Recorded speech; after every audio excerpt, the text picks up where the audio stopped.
प्रेमरंजन पटेल साहब भी हमारे साथ जुड़े हुए हैं, भारतीय जनता पार्टी के प्रवक्ता भी हैं, विधायक भी हैं।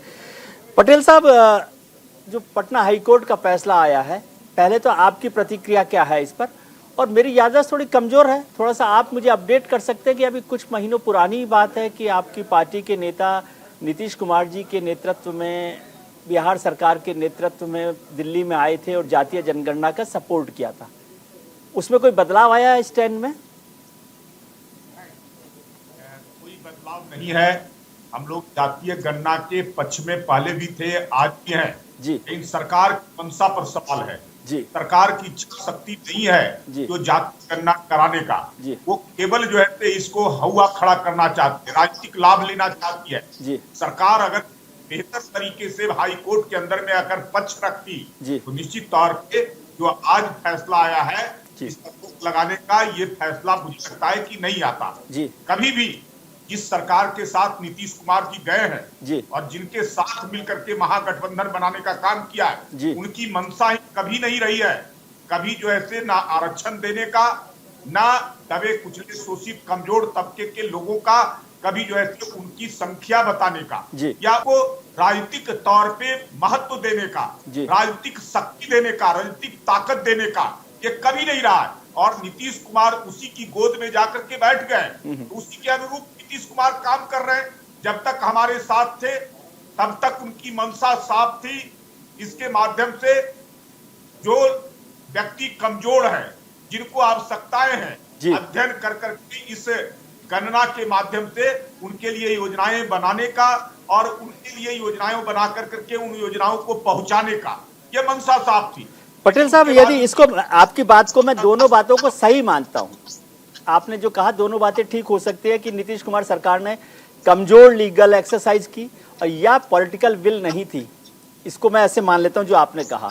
तो क्या मैं ये मानूं कि प्रेमरंजन पटेल साहब आदरणीय प्रधानमंत्री जी को, आदरणीय गृह मंत्री जी को जाकर कहेंगे कि भैया नीतीश कुमार जी तो नहीं कर रहे, आप इसको जातीय जनगणना करवा दीजिए?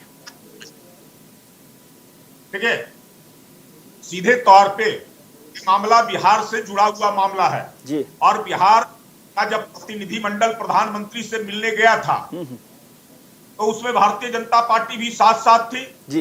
विधानसभा के अंदर में प्रस्ताव पारित हुआ था जी, या सर्वदलीय बैठक हुई थी जी। उस सब में भारतीय जनता पार्टी साथ साथ रही है जी। और भारतीय जनता पार्टी का ही एक तरह से कहे कि दबाव था कि नीतीश कुमार को इस बात को मानने के लिए राजी होना पड़ा था। नहीं तो अब मैं ये पूछ रहा हूँ कि अब आप प्रधानमंत्री जी पर इस बात का दबाव बनाएंगे?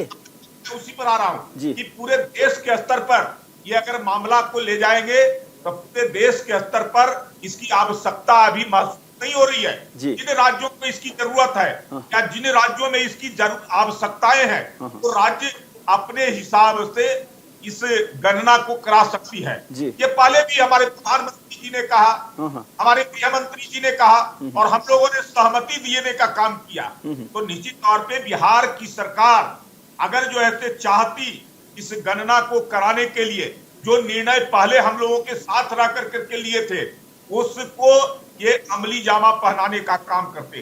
तो ये इनको करना नहीं है। अभी झगड़ा आपका नीतीश कुमार जी, पटेल साहब, आपका झगड़ा, मैं अनुज जी के पास जाऊं लेकिन एक छोटा सा सवाल और समझना चाहता हूं। आपका झगड़ा नीतीश कुमार जी से और परिमल जी से हुआ है ना, ओबीसी से हुआ नहीं है, पिछड़ी जातियों से तो हुआ नहीं है। तो नीतीश जी का थोड़ा सा समझा दीजिए ना कि देखो इसको ठीक से लड़ो, ऐसा कोर्ट में।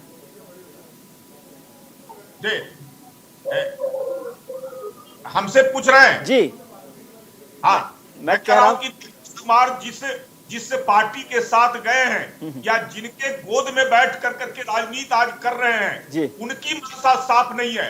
उनका मंशा सीधे कमजोर तबके के, पिछड़े तबके के, दलित तबके के लोगों को कभी भी आगे बढ़ाने का नहीं रहा है, कभी राजनीतिक ताकत देने का नहीं रहा है। ठीक है, चलिए, अब उनके सहारे हो गए हैं और उनके इशारे पर ये खेल रहे हैं, इसलिए इनकी मंशा भी जो है अब इस को देने का, इसको आरक्षण, इसको जातीय गणना को कराने का नहीं रहा। इसलिए नीतीश कुमार कमजोर तर्क देकर करके और हाई कोर्ट के अंदर में जो लड़ाई लड़नी चाहिए थी, मुझे लगता है कि उन्होंने नहीं लड़ा है। ठीक है। कारण